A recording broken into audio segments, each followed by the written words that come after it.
I'm here with 2022 PFL lightweight runner-up, Mr. Stevie Ray. Hello, Stevie. Welcome back on Sherdog. How are you today? I'm good, buddy. How are you?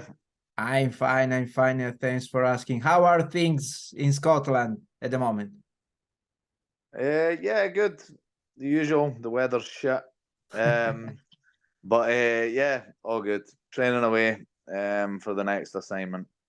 So I guess you are looking forward to catching some sun in Las Vegas, hopefully. Yeah, hopefully I've checked the weather. I think it's like low 20s, so it's a bit better than here. So yeah, I'll be looking. It'll be good to get some sun. Yeah, definitely. It's always a pleasure to catch some good weather, but still, we spoke ahead of your fight with Olivier Aubin-Mercier last year. You lost that fight eventually. What went wrong during the finals?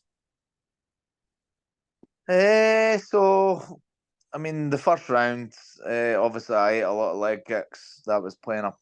I was playing a part. So yeah, he won the first round with the leg kicks, the calf kicks. Kind of hurt my leg a wee bit as well. So I was getting second round. I was a little bit more wary of them. I managed to take him down in the second round. Got him down. Got the body triangle.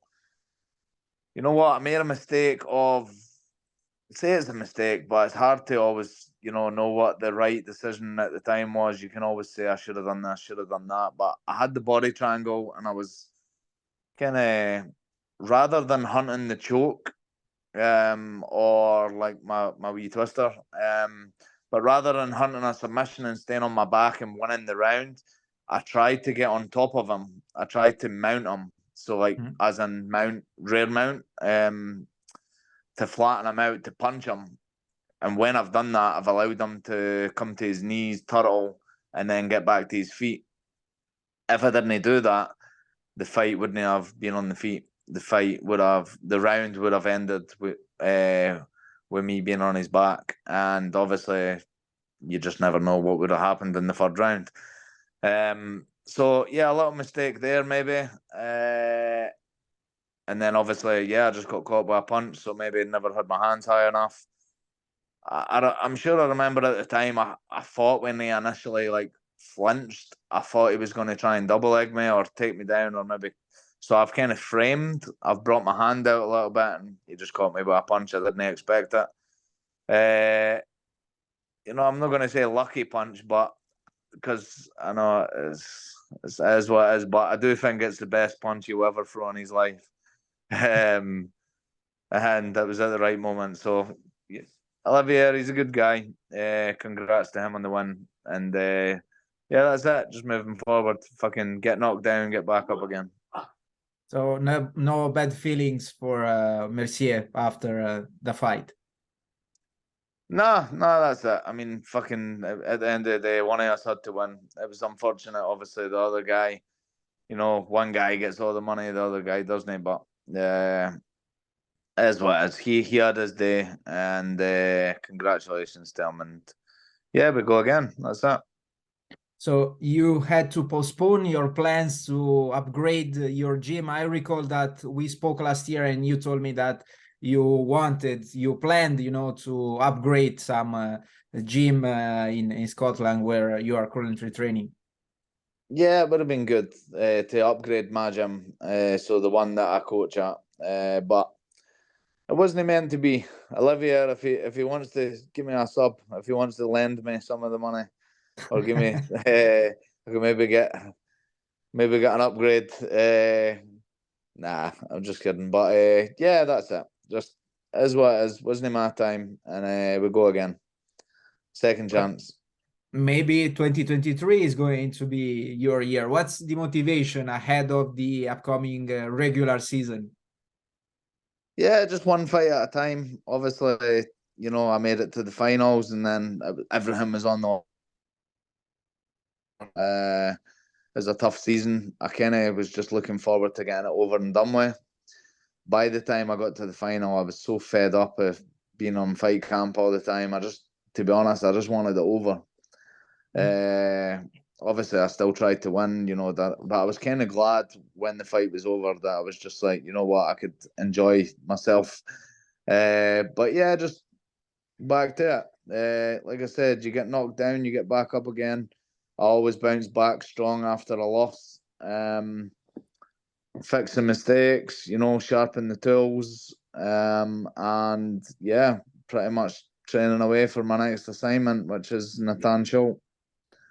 Do you find it stressful to be constantly in camp or to be constantly preparing for a fight, and also, to be competing every 2 months, something like that, or Yeah. 2-3 months? Yeah, it's pretty shit, to be honest. There's no life. There's no life at all. Like, just constant fight camp. I remember listening to Olivier last year, and he was saying how stressful it is and making weight all the time. And I'm not the smallest of guys, and the constant calorie deficit is shit. Constant tiring, to be honest. Like, I'm looking forward to the weigh-ins and weighing in, getting to eat, and yeah, but I mean, this will probably be the last year I do this. I'm not be doing any more tournaments after this, I don't think. It's just too much on the body being constantly cutting and dieting and being in constant fight camp. So yeah, this will be my last year doing that. Next year, I'll see what happens. Obviously, see what happens this year, but maybe just some normal fights, or maybe no fights at all. Not sure. See what happens. And what about moving up a division? Is that something you considered, or I don't know, perhaps you see yourself too small for the welterweights? What do you think of that? Yeah, it's maybe a possibility, because to be honest, that's the hardest part of the whole. Yeah, that's what's making it tough. It's not so much the constant training. It's the constant training while you're in a calorie deficit. Like, no fueling myself enough. So yeah, maybe welterweight next year, but I don't think I'm probably too small. I'd probably have to, get lifting, get lifting a lot and put on some muscle. But to be honest, we'll see what happens. I mean, I think I need a break after this year. I think I'm going to take a break from either fighting or at least the tournament or something. Because like I said, it is a lot. After this year, if I make it all the way to the final again, whether I win it or no, like, if I do this whole year again, that's like 2 years of constant fight camp, just back to back. So I feel like I would need a little bit of time to just relax. You need to refuel your energy, in general. Do you feel that you don't have enough energy due to the constantly dieting? A little bit, yeah. Like, yeah, you have good days and bad days, but yeah, it is tough. Obviously, like I said, I'm not the smallest guy for 155. Over Christmas I went to like 200 pounds. Just eating, yeah, just fucking eating good. Like, I didn't go crazy, but I did eat, and maybe went. It's this, you know what it is? It's this unhealthy relationship we fighters have with food.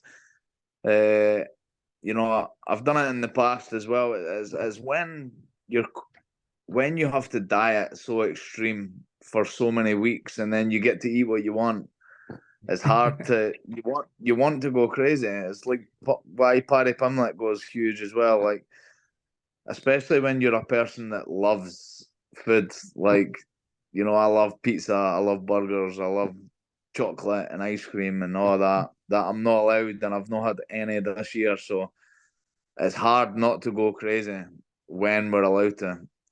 But yeah, I got heavy over Christmas and obviously suffered for it this fight camp. But as was.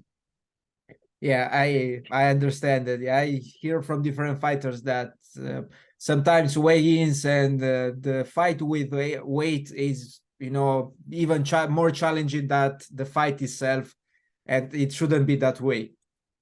Yeah, that's it. That's a lot of the time I just count down the days to the weigh-ins. Fuck the fight. You know, the fighting's the kind of fun part and the easy part to a certain extent, obviously, but the weigh-ins is 4 weeks today. So, yeah, then I get to carb up and feel superhuman. Are you going to feel superhuman for your upcoming fight with Nathan Schulte on April 14th? Yeah, I'm feeling good. I mean, my weight's good now. It's never it's never easy, you know, making weight. Like I said, it's always shit dieting, eliminating yourself for all the good foods. But you just got to look at the pros of doing it, like the positives, and that's being sharp and strong for the weight. Um, I'm gonna be ready. I'm gonna be in good shape as I always do. Come and yeah, I'm obviously training my arse off, and I'll be ready to go.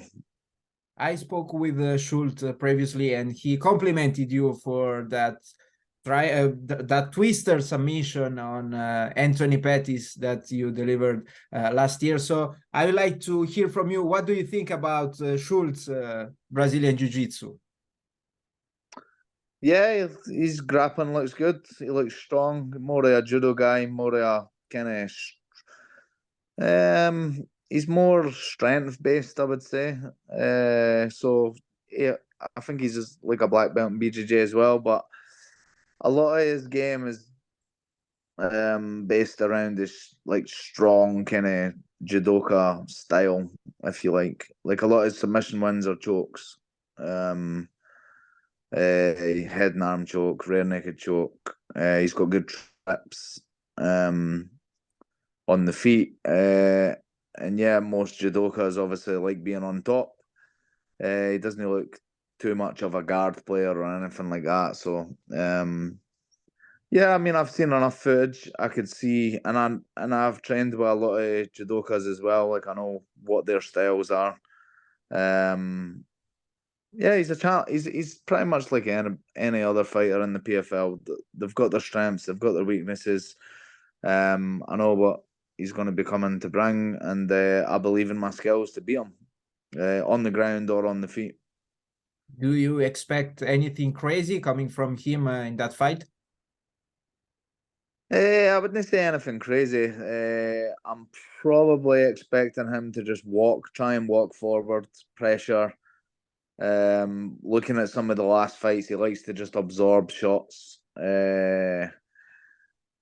And just keep walking forward, almost to try and like overwhelm them with pressure and tire them out or something. But I mean, we'll see. I think if he walks forward at me like that, my left hand is gonna give him a either put his lights out or make him not walk forward. But we'll see. I mean, once I smack him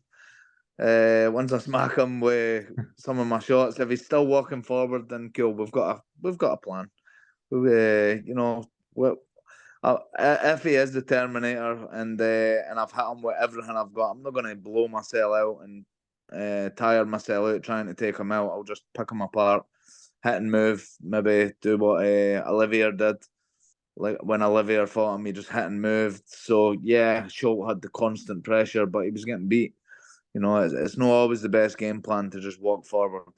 I'd imagine he's going to probably pressure me, try and take me down, put me on my back. And again, I feel confident whether he takes me down or whatever. I've been in this game for so long, like I feel experienced everywhere. So I'm just gonna go in and fight. I'm not overthinking it too much. I think this fight's just gonna be a fight for me where I'm just gonna go in and try and win. On the feet, on the ground, wherever. Just get the job done.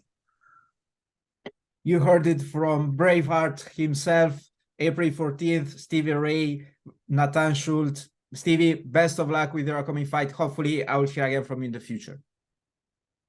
Thank you, man. Appreciate it. Have a nice day. Bye-bye.